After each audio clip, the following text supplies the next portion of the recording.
all of you for coming on this beautiful day.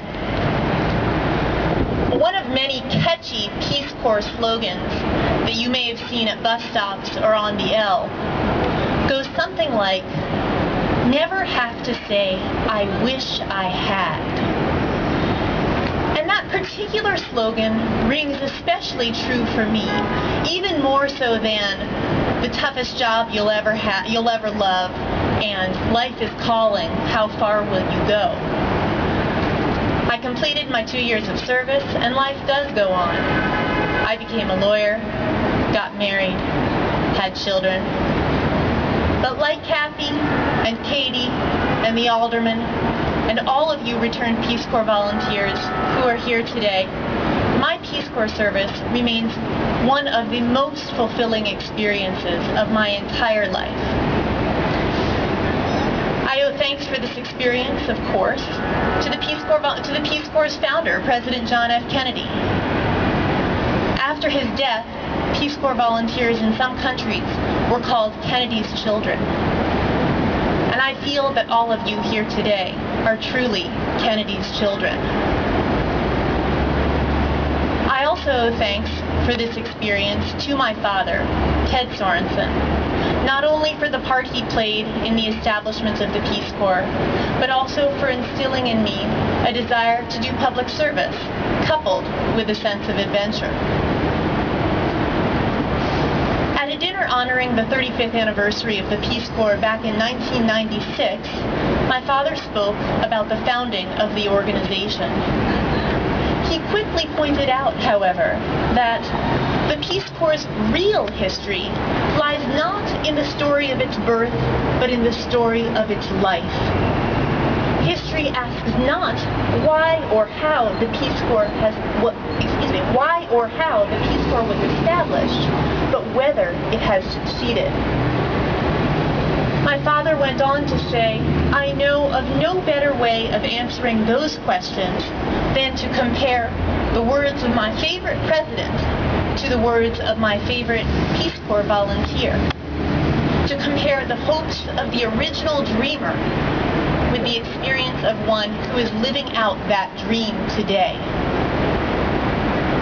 We will only send abroad Americans," said President Kennedy, "who have a real job to do and who are qualified to do that job." They would, he made clear in November 1960 in San Francisco, be well qualified through rigorous standards and well trained in the languages, skills, and customs they will need to know. Not only talented men and women, but Americans of any age who wish to serve the great republic and serve the cause of freedom. In July of 1995, my father's favorite volunteer described her 60 fellow trainees in Morocco. They are friendly, smart, funny, and of course adventurous, with a real sense of solidarity and extraordinarily diverse background and skills. The majority are 20-somethings, but there are a couple of 30-somethings, 50 and 60-somethings, as well as a 70-something. There is also a blind volunteer. Talk about courageous. Later that same month, my father's favorite Peace Corps volunteer wrote, "It is so exciting to put my knowledge of Arabic to real use. Training is very intense. 4 hours of language and 2 hours of technical training every day, 6 days a week for 10 weeks. My job will consist largely of counseling rural Moroccan women on maternal and child health, including family planning, a job that I not only care about, but that I think I can accomplish." And in November, she wrote from her site, "Yesterday, I vaccinated babies all morning. Earlier today, I gave my presentation on diarrhea and oral rehydration, and the conversation evolved into a discussion of nutrition. This afternoon, I have a presentation about the merits of breastfeeding. I really felt that I was doing my job."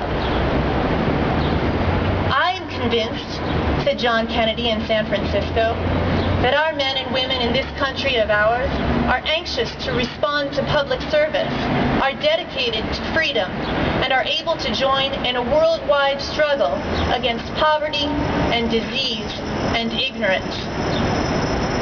In this spirit, my father's favorite Peace Corps volunteer wrote, "Life here is hard by American standards. There is no electricity or running water. The health center is insufficiently supplied, and a large number of women give birth at home without ever receiving prenatal care."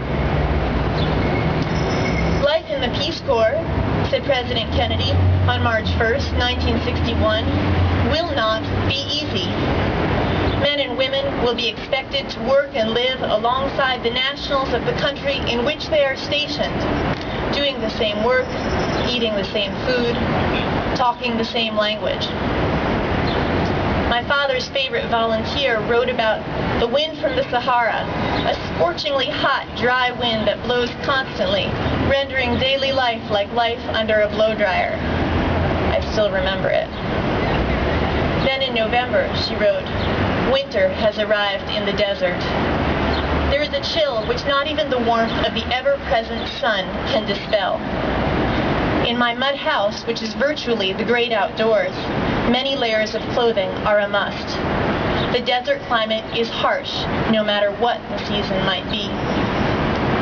Later that month, she wrote home, "The weather is cold, but people are fortified by harira, a thick soup, at breakfast and dinner, and couscous or a stew at lunch, as well as multiple cups of tea and coffee.